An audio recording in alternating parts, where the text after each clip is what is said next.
Dans les petites bourgades, vous le savez, les bruits vont bon train. Et les défauts des uns et des autres apparaissent vite. Aussi sont-ils fréquemment l'objet de critiques peu charitables. Mais malgré cela, Paulette Preziosi était appréciée de très nombreuses personnes dans le pays de San Giovanni Rotondo. Bonne épouse, bonne mère, mère de 5 enfants qu'elle élevait du mieux qu'elle pouvait, et c'est son histoire que je vais vous raconter.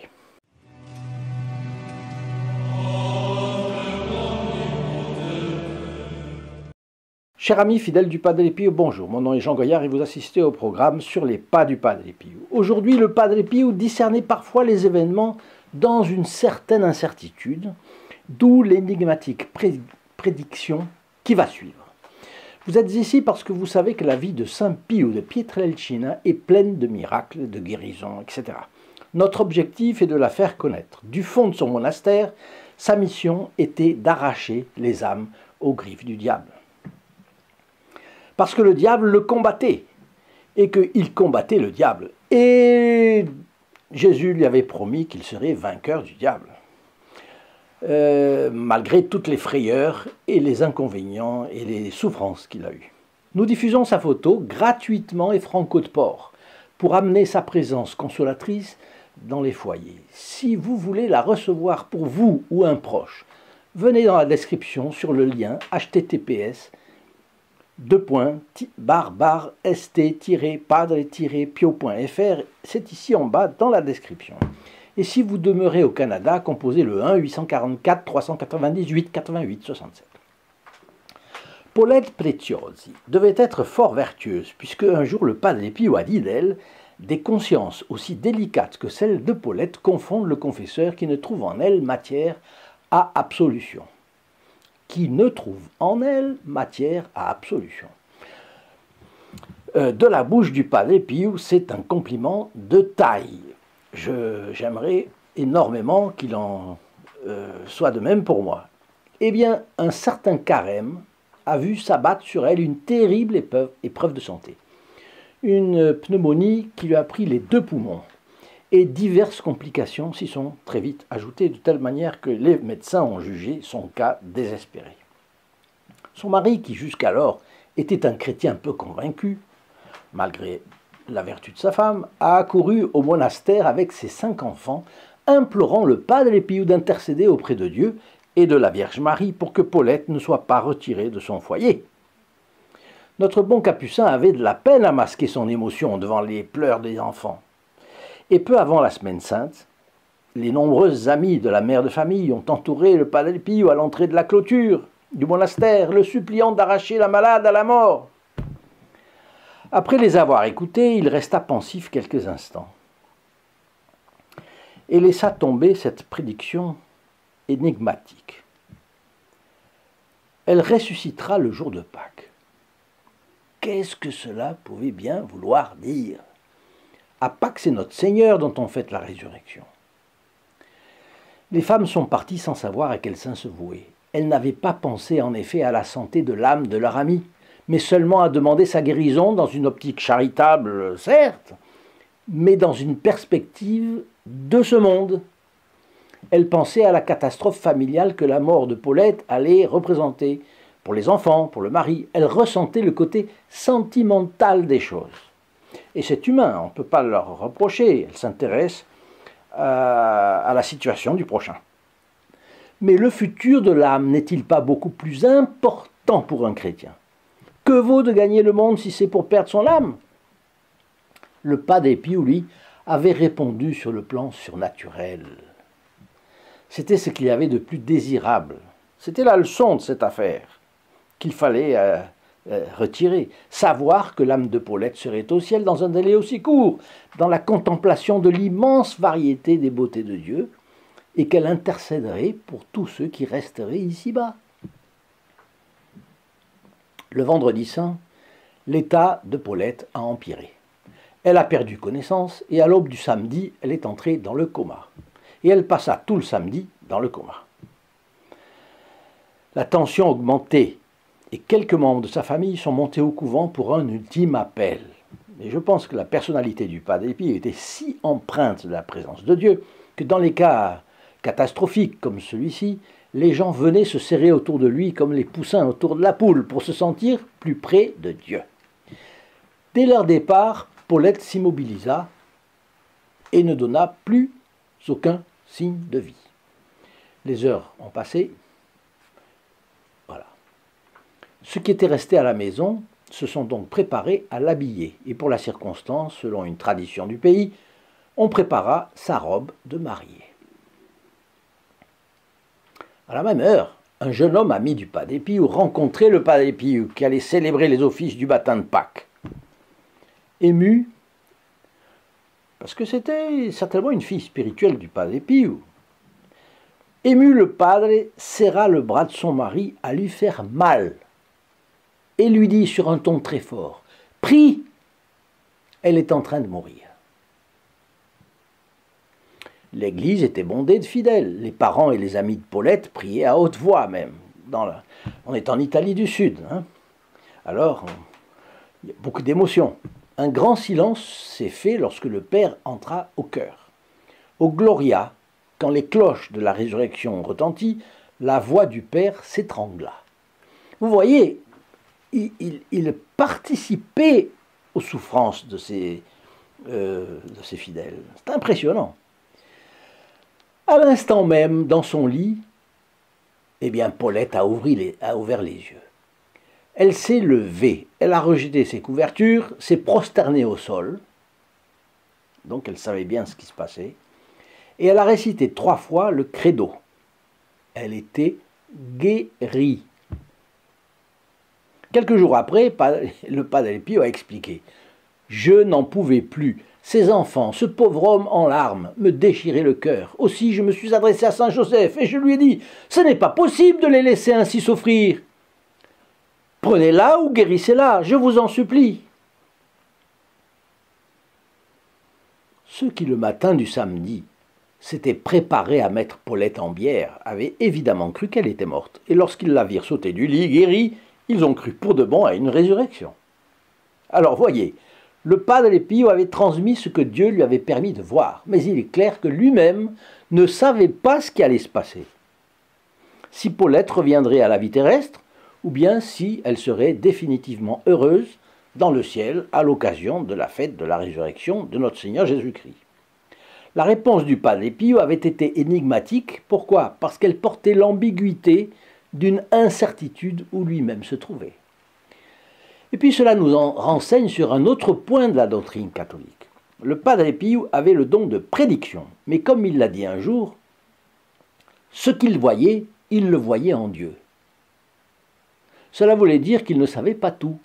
Il ne voyait pas tout. Il savait seulement ce que Dieu lui montrait. Ce don extraordinaire porte donc aussi la signature de Dieu.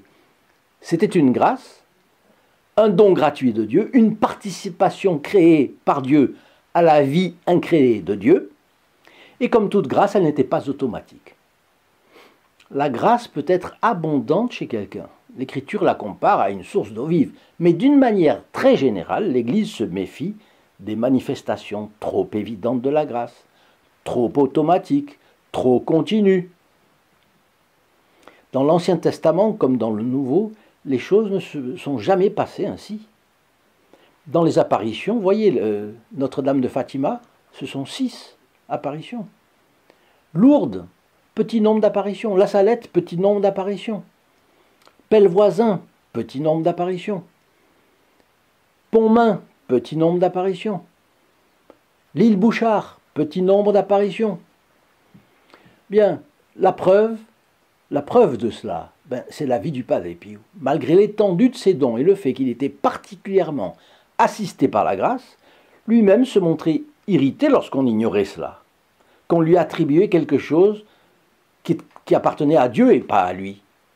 Pour le Padre Pio, si on lui attribuait le mérite d'une guérison, par exemple, d'un miracle, alors que cela ne vient que de Dieu, ce serait du vol, ce serait voler Dieu, et lui ne voulait pas voler Dieu. Combien aujourd'hui de gens sont des voleurs sur ce plan-là? Ah, je n'ai pas volé, je n'ai pas tué. Ah, mais si je m'attribue le mérite de quelque chose qui appartient à quelqu'un d'autre, c'est aussi du vol. Le fil de cette histoire continue. Mais je vous communique une information intéressant les plus proches amis du Padre Pio. Qu'est-ce que le groupe des protégés du Padre Pio? Des fidèles du Padre qui permettent la production de ces vidéos parce qu'ils font un geste militant pour faire connaître notre bon capucin. Quand on est de votre côté de l'écran, on ne peut pas se rendre compte des difficultés qu'il y a de ce côté-ci à développer une chaîne comme celle-là. Difficultés d'organisation, difficultés d'ordre économique. Je vous donne un élément d'appréciation. Votre chaîne a 100 000 abonnés depuis le jour de la fête de Notre-Dame du Rosaire. Évidemment, nous en remercions énormément la Bienheureuse Vierge, qui en a tout le mérite. Mais seuls 2% d'entre eux, 2% seulement des abonnés, appartiennent au groupe des protégés du Padre Pio. Qu'en pensez-vous? Qu'en pensez-vous, vous qui êtes abonnés et ne faites pas partie du groupe des protégés du Padre Pio? Évidemment, le fautif en partie, c'est moi, qui ne l'ai pas assez demandé. Je n'ai pas voulu alourdir mon texte. Je n'ai pas voulu vous ennuyer avec des propositions qui parlent forcément de sacrifice. Un sacrifice, par définition, c'est ce qui coûte, sinon ce n'est pas un sacrifice. Or, partager, avoir la préoccupation de partager, en plus de s'abonner, faire un petit acte de courage pour parler du Padre Pio à ses amis, faire un geste militant qui propulsera en avant la cause du Padre Pio. Et évidemment, cela dérange. Ce sacrifice, auriez-vous l'inspiration de le faire? Selon les cas, cela peut représenter peu de choses pour vous. Mais pour la divine providence, cela représentera toujours énormément. Pourquoi? Parce que la providence a une mémoire d'or pour tous les actes bons que les hommes font pour elle. Aussi, pour connaître le groupe des protégés du Padre Pio, je vous invite à venir me voir en cliquant sur le lien affiché ci-dessous, dans la description. https://st-padre-pio.fr. Alors revenons à Paulette Preciosa, qui a été comme ressuscitée. Interrogée quelques jours après, elle s'est bornée à dire qu'elle avait été arrachée à une grande lumière surnaturelle. Qu'est-ce que cela voulait dire? On n'en sait rien. Pourquoi? Parce qu'elle n'a rien voulu dire de plus. Le bon Dieu ne l'a pas autorisée, peut-être, on ne sait pas. Elle n'est pas allée jusqu'à voir Dieu, évidemment. Ça va de soi. Ni passer par son jugement particulier. Bien sûr, ce ne sont pas des choses que l'on fait deux fois, normalement. Hein. Aujourd'hui, on parle énormément des expériences de mort imminente, comme on dit.